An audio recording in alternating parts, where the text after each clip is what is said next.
So Inoue manages to make boxing history on Boxing Day by becoming the second boxer in the four belt era to become undisputed.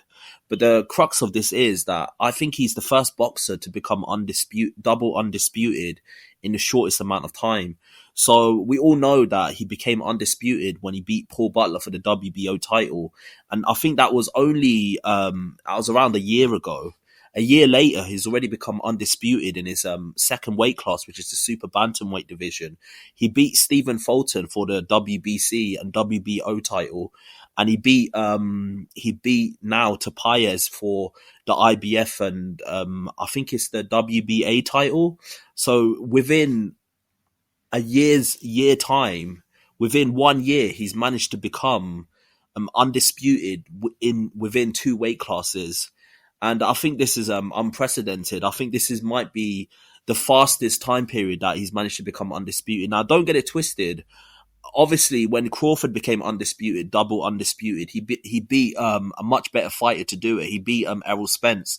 Errol Spence at that time was an undefeated, and he beat several top fighters, and he had most of the belts in that weight class. I think he had the WBC, the IBF, and the WBA, while Crawford at that time only had the WBO. But so obviously Crawford, in terms of pound for pound, I still have him as number one on my list because he beat a much higher level of opposition to become double undisputed. Obviously, he became double undisputed by beating Errol Spence, who at that time was seen as consensus as the best welterweight on the planet. Obviously, he had wins over the likes of, he had several wins over like Sean Porter. He beat Danny Garcia. Obviously, he beat for some reason his name just escapes my mind, but he beat another fighter after he came back from his car crash, and obviously I think he won the WBA title when he beat him. This fighter beat Pacquiao. For some reason his name just escapes me, but anyway, yeah. So obviously I still have Crawford as number one pound for pound. I've got Inoue as number two pound for pound. But what Inoue has managed to accomplish, he has managed to do all of this at the age of 30. From the age of 30, which is still relatively young, he's managed to become almost like a 13-time world champion. He's become undisputed in two weight classes, and he's done all of this in only 26 fights, I believe. And in 26 fights, 21 of them fights were title fights. So there's only been 5 fights that were not title fights, which is incredible. For such a short career, he's already become double undisputed. Now, obviously, there's loads of comparisons made between Pacquiao and Inoue, and rightfully so, because obviously they're both Asian fighters. But truth be told, if you look at it resume-wise, I still have Pacquiao ahead because, no disrespect to Inoue, Tapayez and Stephen Fulton and Donaire, they're good fighters, but I think every boxing fan would say the truth and say that they don't come anywhere close to the Moraleses of the world, or the Barreras of the world, or the Marquezes of the world. That's who Pacquiao had to beat in the featherweight division to become, to get the resume that he got and all the titles that he got. So in terms of resume, is no contest. Pacquiao is way beyond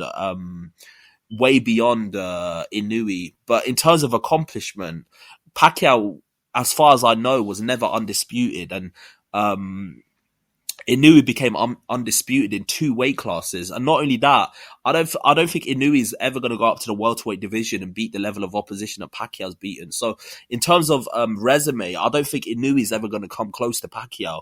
But in terms of accomplishments, I don't know. Apart from Pacquiao winning like world titles in 8 weight classes, I don't think he was ever undisputed.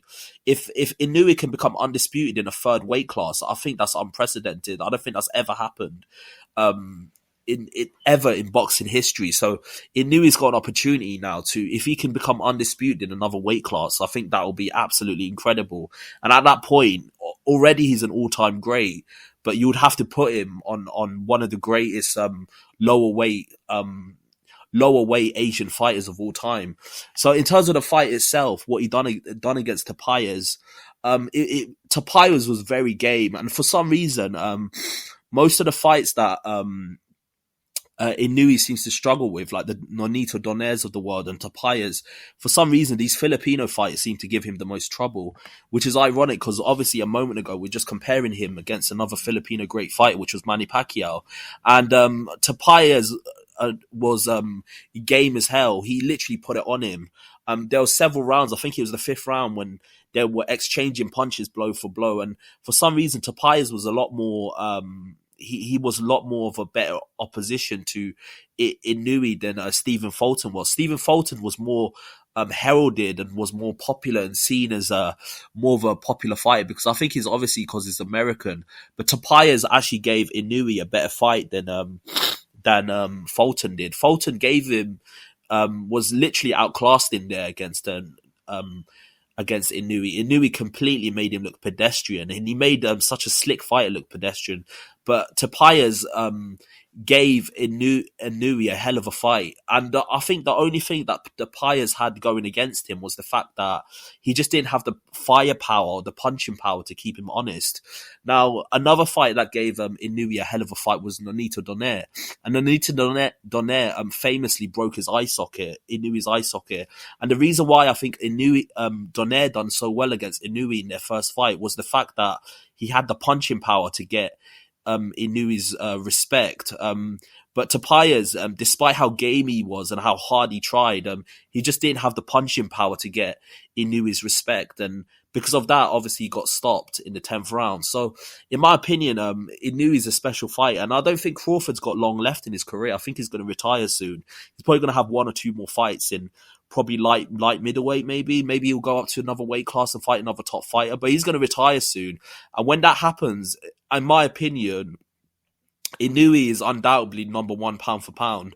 It's just because obviously Crawford up to now has beat a better level of opposition.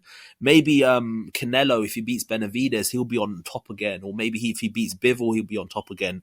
But generally speaking, right now at this point in time, there's no denying it. I think Inoue is a special fighter. And as soon as Crawford retires, he's going to be on my number one pound for pound list. I think we're witnessing greatness, people. This is one of the best lower weight fighters that I've ever seen in my entire boxing experience. And I've saw the Pacquiaos come up. I've seen all of these great fighters come up, but I think Inoue is something special. And I think if Crawford wasn't around, Inoue would be definitely number one pound for pound. But unfortunately, Crawford at this point in time is just looking special. And obviously he became double undisputed first. And on top of that, he beat a better level of opposition. But tell me what you think. He became undisputed in literally double undisputed in only in 1 year. In 1 year, he became double undisputed. This is incredible. So tell me what you think below, and like and subscribe to the channel. I've got a lot more content coming your way. Peace.